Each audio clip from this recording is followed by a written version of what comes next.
Driving to the prevailing conditions is something we need to learn, and it shouldn't be taken for granted. If only there was someone who could reinforce this message to our young drivers. Turns out there was some kind of driver who could help reinforce this message, and boy, was he stoked to be at the wheel of our car. So it may look like I'm driving like a bit of a goose at the moment. What I'm demonstrating is going into a corner, wet conditions, say a roundabout for instance. Entered the roundabout too fast, and all of a sudden I've lost steering, I'm putting the lock on, and I'm going straight off the road.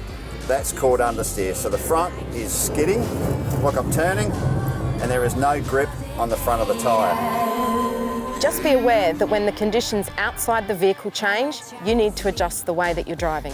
These conditions could be a surface change, like bitumen to gravel, a road narrowing, rain settling in, or fog, surface water sitting on the road. And each of these hazards has an impact on how your car will behave. Now the consequences is that on a racetrack I've got the full width of the track to use. But when you're on the road, you've got to maintain and stay within that lane.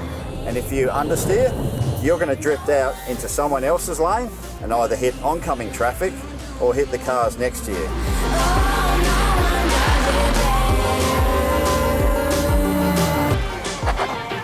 Next is ABS. It stands for anti-lock braking systems, and it's a feature in most modern cars. So what we're going to demonstrate here is anti-lock braking system, ABS. So we're going to speed up to an obstacle and see if we, under heavy braking, can avoid that obstacle and actually change direction. So here we go, we're coming up now, here's our braking markers.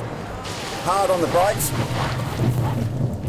There was an obstacle in front of us, we can hit the brakes, but we still got steering. The thing about ABS is it keeps the wheels rotating, the front wheels, which gives the car grip, so it's still got control, and if we need to, we can avoid obstacles and get out of the way and not crash into someone, so very handy feature. When the ABS engages, it produces a shuddering-like feedback through the brake pedal. Most people don't realise this, panic and release the brake and just leave it to chance. So Russell, just to sum up, we've been talking about driving to the conditions, and we want to say, what does that mean? That means if the conditions change, you need to adjust the way you drive, and in primarily most cases, that's going to be to simply slow down. Absolutely, and I think we proved that with our younger drivers on the skid pan, and how quickly a car can get out of control if you go too fast or enter those roundabouts or corners too quickly. So you're absolutely spot on, and I think this is what we've got to really drill into our young drivers, is that don't be in a hurry, because life is fast lane. Everyone wants to get to where they're going as quick as they can.